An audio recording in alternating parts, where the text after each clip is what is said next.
playing tea in the park or something, instead of stained glass windows in the background. Welcome to St Bryce Kirk. My name is Penman and I'm a volunteer with Yes Scotland. Tonight we have as a very special guest speaker, Nicola Sturgeon, Deputy First Minister.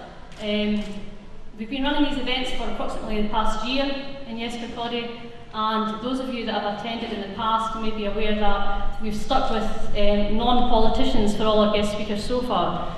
So we've had a variety of journalists, authors, economists all speaking to us, all very interesting. But for tonight's event, which is our final public event for Yes Kirkcaldy, we thought it would be a good idea to get somebody along who could give definite answers to any questions you may have as undecided voters. And since Nicola Sturgeon basically wrote the book, I'm assuming she knows answers to the questions you might have, and will be able to answer them far more competently than any of our team. There are now only 37 days to go until the referendum on the 18th of September. If you are still undecided, I would hope you would have some questions answered tonight, and I would hope also that we could persuade you to vote yes on that day. Remember, when the United Kingdom was formed 307 years ago, there was no referendum, there was no vote, it was not decided by the people of Scotland, it was decided by a certain few landowners and the gentry, as it were. So we're very lucky this time to be given the opportunity to have such a say in Scotland's future. This is the biggest political decision we will make in our lifetimes. I would hope you'd make the right decision and just realise what a great chance, what a great opportunity this is for Scotland to make Scotland a better country. Please give a very warm welcome to Deputy First Minister Nicola Sturgeon.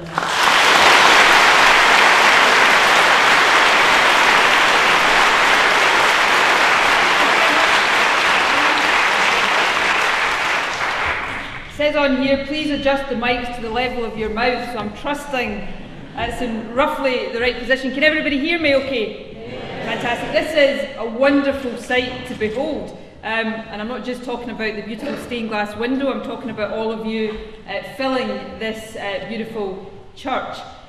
It's fantastic to be here in Kirkcaldy. I'm absolutely thrilled to have the opportunity to come along here tonight to speak to all of you, to get the opportunity to answer whatever questions you might have. I'm doing meetings like this almost every night at the moment in every part of the country. I was in Irvine, my hometown of Irvine, last night. I was in Gourock last Friday night. I'm in Livingston tomorrow night, Kilsyth I think the night after or 2 nights after.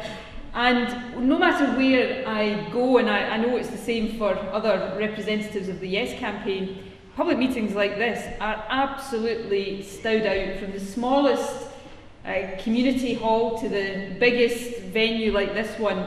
The size of the audiences are only limited by the size of the venue, and that is absolutely wonderful. We've seen over the past few months, as a direct result of this referendum campaign, a revival in our democracy. And whether you're yes, no, or like many people still are right now, undecided, that's something we should all be really proud of. I've never known a time in all the years, and it is quite a few years now, that I've been involved in politics, that people have been so interested, so engaged, so eager to be part of the political discourse. And whatever the outcome of the referendum, and I don't think there's any prizes tonight for guessing what outcome I'm hoping for in the referendum, but whatever the outcome, that's going to leave a wonderful legacy for our democracy. So we should be very, very proud of what we are all collectively engaged in right now. And we are in such an incredibly privileged position. I'm going to tonight make the case for Scotland's independence. But the most important part of this evening is not what I will say to you. It is the opportunity tonight gives you to ask me the questions that are important to you. And at the outset, I want to say very clearly that you should feel free to ask me absolutely anything you want, within reason, as long as it's loosely connected to the referendum, obviously. But often when I do these meetings afterwards, I get a queue of people up to speak to me, and which is fine, you're perfectly entitled and perfectly welcome to do that. But often people will say, I really wanted to ask you this question or that question, but I didn't want to do it in front of everybody else because I was worried other people would think it was a bit daft. Well, I'm here to tell you there's no such thing as a stupid question in this debate. If it's important to you, if it's something that's worrying you, something that you just would like to know the answer to, especially if it's something that's going to have an impact on how you decide to vote on the 18th of September, then it's an important question. And if it's important to you, then it's important to me that I get the opportunity to answer it. So please feel free, no holds barred, ask me anything you like this evening. And I've got no doubt we'll have a wide range of questions asked this evening on currency, on the economy, how we'll pay for our public services if we're independent, what are the opportunities of independence, how will we make the transition to being an independent member of the European Union, and no doubt a whole range and host of other things as well, and that is absolutely fine. I want people, when they walk into the polling station 5 weeks on Thursday, or indeed when they get their postal ballot paper 2 weeks today, some of you, if you've got a postal vote, might have already put your cross on that ballot paper, but whenever you do it, I want people, when they do it, to be as informed as possible. Anyway, what I want to do before we get to the question and answer session is make the case for Scotland being a normal, independent country. I use that word normal very deliberately, not accidentally, because I said a moment ago that we're engaged in a process that is very special. And it is very special. The process and the way we are going about making the decision on our country's independence right now is quite unusual. There are not many countries in the world down the generations that have had the opportunity to choose to become independent entirely peacefully and entirely democratically without having to fight for it or have a single drop of blood shed in the process. So we are genuinely privileged to be in that position. But though the nature of the process is quite unusual, making the decision to become independent is not unusual at all. And being independent is certainly not unusual. It's the normal state of affairs for countries the world over. Do you know that at the end of the Second World War, the membership of the United Nations was round about 50. So there were 50 independent countries in the world at that time. Today, the membership of the United Nations is round about 200 independent countries in the world, which means over those 60 years or so, round about 150 countries already have decided to do what we are contemplating doing now, which is to become independent. So it's not unusual or rare or unique in any way for countries to choose to be independent. In fact, what is unusual is for nations like Scotland not to be independent. And I always say, and every time I say it, I stand to be corrected, but nobody has corrected me yet, so maybe tonight will be a first time on this particular issue. To the best of my knowledge, none of the 150 countries or so that have become independent in the last 60 years or so made a mistake and wants to go back the way. They all will have differing fortunes and will have had their ups and downs, but I don't think there's in fact I'm pretty certain there's not a single one that thinks that being independent is the wrong thing to be and they'd rather go back to how they were before. So that's why I talk about Scotland becoming a normal, independent country. The case I'm going to make for that tonight, I'm going to do by reference to the two big questions I get asked most often. As I indicated earlier on, I get asked, and will do tonight, a whole range of detailed and very specific and very important questions. But the two questions I get asked most often are these ones. Firstly, can we really do this? Is Scotland big enough? Are we strong enough? Are we rich enough to be an independent country? And secondly, people ask, well, okay, maybe you can convince me we can do this, that we're capable of being independent, but why should we be independent? What are the benefits of being independent? What difference will it make to our lives here in Scotland, to the life of the country as a whole, and to the lives of people who live here? So these are the two questions I'm going to, as briefly as possible, seek to answer for you, and then I'll make a few concluding remarks and we can get on with the job of you interrogating me, which is, I've already said, the main purpose of this evening. But firstly, that question, can we do this? That's a really important question. It's a fundamental question, because if I can't convince you that Scotland can be independent, I'm not going to have much chance of convincing you that we should be independent. So it's a very important and very legitimate question.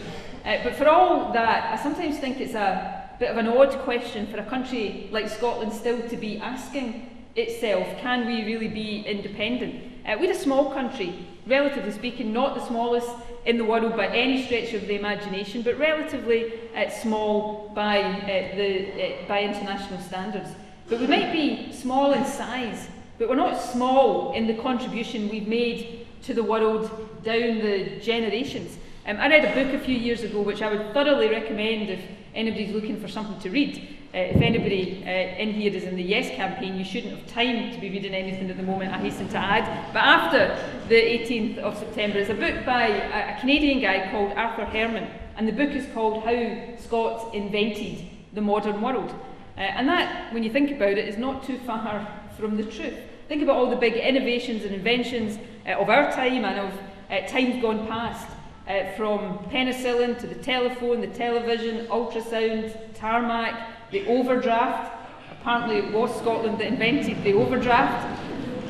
I didn't say all of these inventions are ones that we should boast about. More recently, one of the greatest scientific innovations of our generation that's revolutionising research around the world is cloning. Dolly the sheep, developed here in Scotland. Even more recently, Grand Theft Auto. How many people in here, be honest, have ever played the computer game Grand Theft Auto? Yeah, there's a few people being honest. I suspect there's more than are prepared to admit to. But the serious point is, computer game taking the world by storm, developed by a company here in Scotland, in Edinburgh. So we're a small country, but my goodness, we have made a massive contribution to the world, and yet we still ask ourselves, can we be independent? Well, I'm here to tell you tonight that yes, we absolutely can.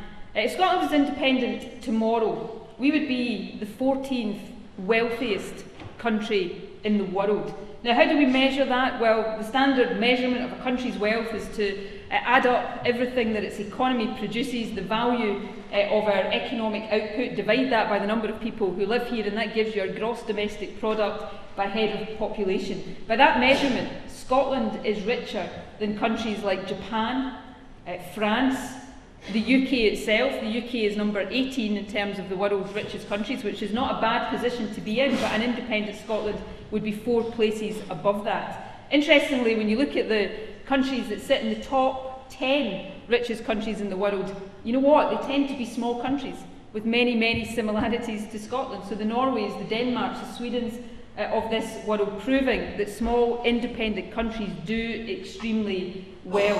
So we're one of the richest countries in the world.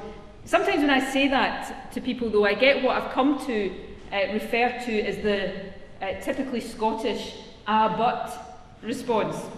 You'll know the kind of response I mean. And on this one, what people say is, but that's all about oil. Once you take the oil away, once the oil runs out, we'll not be one of the richest countries in the world anymore. Well, that's not true either. You know, North Sea oil and gas is a massive bonus to Scotland's economy. We're one of the few lucky countries in the world to have those natural resources. Most independent countries, most very prosperous and successful independent countries don't have those natural resources. We're lucky that we do. But we're not dependent on oil and gas. It's a bonus in our economy, not the basis of our economy. We're less dependent, if you want to use that rather pejorative word, on oil revenues than Norway is.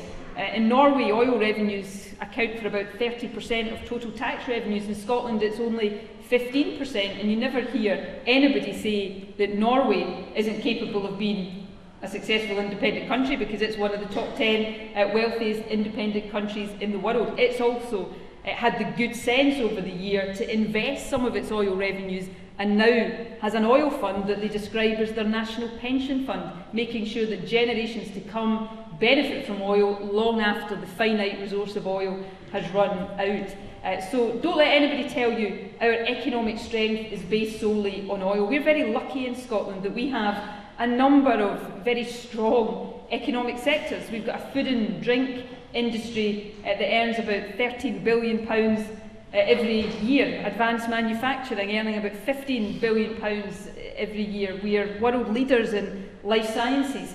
We have a thriving, successful tourism sector. And of course, as well as oil and gas, we've got renewable energy.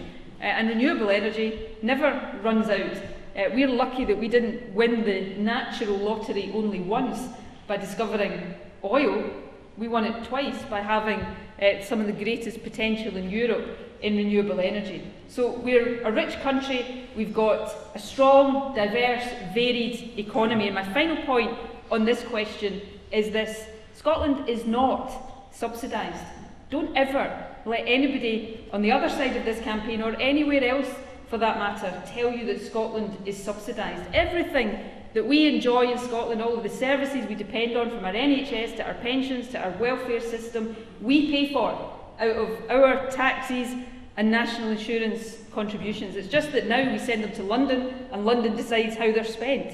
With independence, we keep them here and we decide how they're spent. You know, in every single one of the past 30-odd years, we've generated more tax per head of population in Scotland than the UK as a whole. So we're not subsidised, and don't ever let anyone tell you that we are. So that's my first pitch to you this evening. We can more than afford to do this. We are big enough, we are strong enough, and we are certainly rich enough to be an independent country. And however you decide to vote on the 18th of September, clearly I hope all of you will vote yes, but everybody will come to that decision in their own way for their own reasons, and that is absolutely fine. If you decide not to vote yes, my only plea to you this evening would be this, and it's a plea from the heart. Don't let it be because somebody has managed to convince you that Scotland doesn't have what it takes to be an independent country, because believe me, nothing, absolutely nothing, could be further from the truth.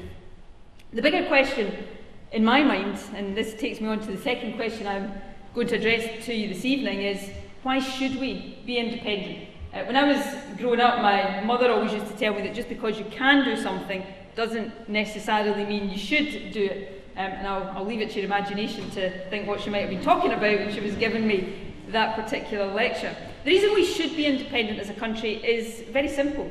In a nutshell, it's because it will always be better, always, without exception, be better for the decisions that shape the type of country we are, that determine how successful we are, to be taken not at Westminster by politicians 600 miles away that very often we haven't voted for, but instead to be taken here in Scotland by those of us who live here, who work here, who run businesses here, who raise families here. We are always going to have a better chance of getting those decisions right because we've got the biggest stake in making Scotland a success. Now, it doesn't mean we will always get those decisions right. All countries make mistakes. All countries have their ups and downs. Independence is not a magic wand. We don't wake up the morning after becoming independent to find that the streets are paved with gold and you turn on the tap and get oil and whiskey as well as water. And anybody who tries to tell you that should be treated with the same disdain as the person who tells you Scotland is too poor to be independent. It's not a magic wand, but it is a massive opportunity to give ourselves control of our own resources, to put our hands on the levers of decision making so that we, not Westminster, are determining the kind of country that Scotland can become. Let me just give you a couple of examples of what that opens up to us. Right now in Scotland, we are seeing a situation develop as a direct result of policies at Westminster that are resulting in more and more people, more and more children being pushed into poverty. You know, I visited a food bank in Glasgow yesterday to announce some Scottish Government funding to help food banks cope with the rise in demand that they're seeing for their services. You know, we've had a 400% increase in demand for food banks over the past year. 400%. We've got children's charities saying that over the years to 2020, if we stay on the Westminster policy path, we'll have 100,000 more children pushed into poverty as a result of Westminster policies. And that is happening at the same time as Westminster parties, all of them, are planning to spend tens of billions of our money putting new nuclear weapons on the River Clyde. Right now we can do nothing about that. We are simply cast in the role of bystander, trying to plead with Westminster to do things differently, but being unable to influence that. I want us to be in a position where we can decide that we are not spending money on nuclear weapons, we're going to spend money improving childcare, on lifting people out of poverty, and making this a better country for people to live in now and in the future.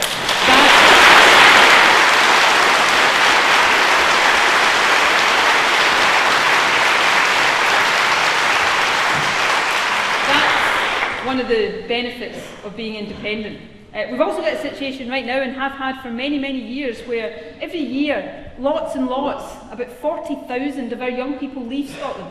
Now, many of them will leave because they want to see the world and spread their wings, and there's nothing at all wrong with that.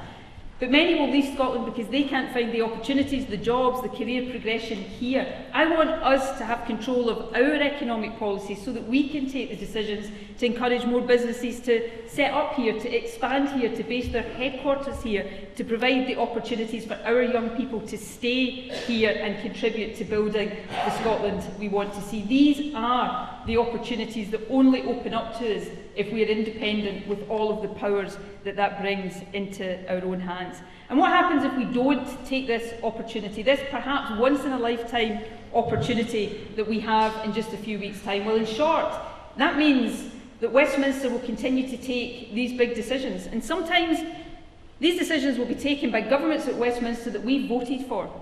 But very often, as of now, they'll be taken by governments at Westminster that we've not voted for. Governments that actually we voted to reject. You know, I'm 44 years old. I'm glad somebody gasped in horror when I said that. You were all meant to gasp in horror. We'll try it again, shall we? I'm 40... No, we won't bother. You know that for every single UK general election in Scotland in my lifetime, Labour have won. I've never voted Labour, but nevertheless, Labour have won every general election in Scotland in my lifetime. But for more than half my life, we've had a Tory Prime Minister. Now, how can that be right? Now, that sounds like an anti-Tory point, and hands up, I'm fairly anti-Tory, but it's not really an anti-Tory point. It's a pro-democracy point. You know, Scotland votes Tory, well fine, we'll get a Tory government. But that should only happen when Scotland votes Tory. It shouldn't happen when we've voted to reject them. So being independent makes sure we get the governments we vote for implementing the policies that we agree with. And if we don't, we'll have nobody to blame but ourselves if a few months after the referendum, in the next UK general election, we wake up the morning after that and David Cameron's Prime Minister again, and George Osborne has another 5 years of austerity cuts to implement. So this is our opportunity to avoid being bystanders in the decisions that affect our lives, and instead take control over these decisions into our hands, so that we can use these powers and our massive resources as a country to build a better country for our children and our grandchildren to inherit. We might...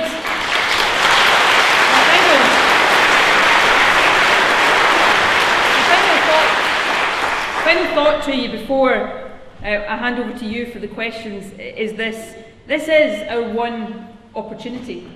You know, none of us know that we will ever get this opportunity again. We can't assume it. You can't go into the polling station on the 18th of September and think, well, I'm not convinced yet, but you know, we'll have another referendum in 5 years and I'll get a chance to vote yes then. We might never get this chance again. And I know that making the decision to be independent will be a bit scary for some, will be a bit uncertain. Many people will think, are we doing the right thing? How many big decisions has anybody ever made in their own life where you don't have a voice in your head saying, am I doing the right thing? That happens when you change job or move house or get married, but you do these things because you know deep down inside they are the right thing for you, and if you don't do them, you might regret it for the rest of your life. I think it's the same on the 18th of September. We have a once-in-a-lifetime opportunity to change this country for the better. Let's do it.